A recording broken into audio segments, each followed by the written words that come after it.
and what is, whoa, whoa, whoa, that's a fire that needs to put out. It's not part of your personality. That's going to make you lonely, unhappy, suicidal, or potentially dead. How do we juggle between the two and understand what's a warning and what's a chance for growth? That's a great question. I'm gonna give you a very countercultural answer if that's all right. I love it. I don't think we are great judges of that on our own, and I think it's a fool's errand to pretend that, I can enter into the war that is life and have no eyes in the sky.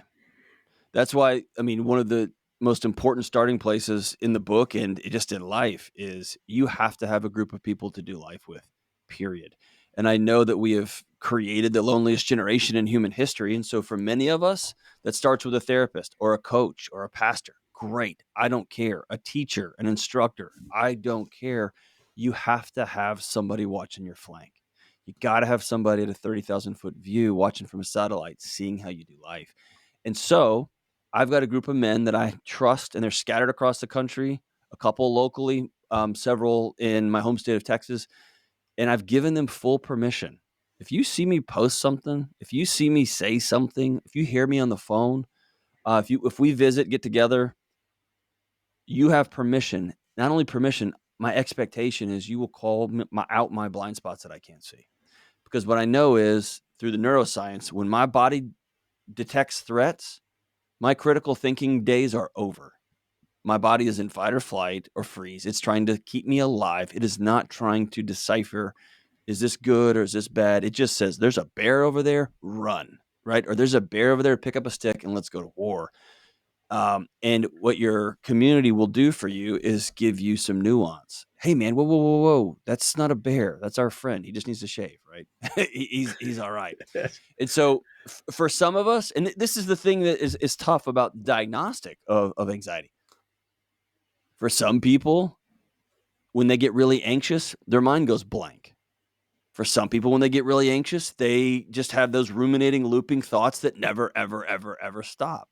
Some people get that warmth feeling in their stomach and their body starts to slowly shut them down. Some people, when they get really anxious, they get really amped up and start speaking really fast and their heartbeat gets up. So everybody experiences it differently. Do you have one or two or five or six people that can say, yo, come over, we're getting nachos and a drink. You're not all right. Or we're going for a run, or we're going for a walk, or hey, we're going to watch a comedy show and you're coming with us. That's what you got to have. And so I think the culture wants me to say, here's the four steps to know if you are. I think that's nonsense, man. You got to have a group of people Hmm. that will reach out to you and love you enough to say, whoa, whoa, whoa, whoa, whoa, whoa, whoa. You're starting to be old, John, again. And we both remember this, dude. And it didn't end well. It didn't end well. What's going on? You got to have that. Because I'm like that right now. I've kind of moved away from old friends who just want to go into the pub, but I've not found the people to replace that. And I've Yep. definitely, and because I'm doing the podcast, I'm meeting these amazing people. I created a scene of isolation, and a lot of people. There was a report. I don't remember where it was from, and it was like 70% of guys questioned had said they don't have a best friend. They don't have somebody that Yeah. could go and speak to them, and pull them off the ledge, so to speak. Is there a way of starting to build that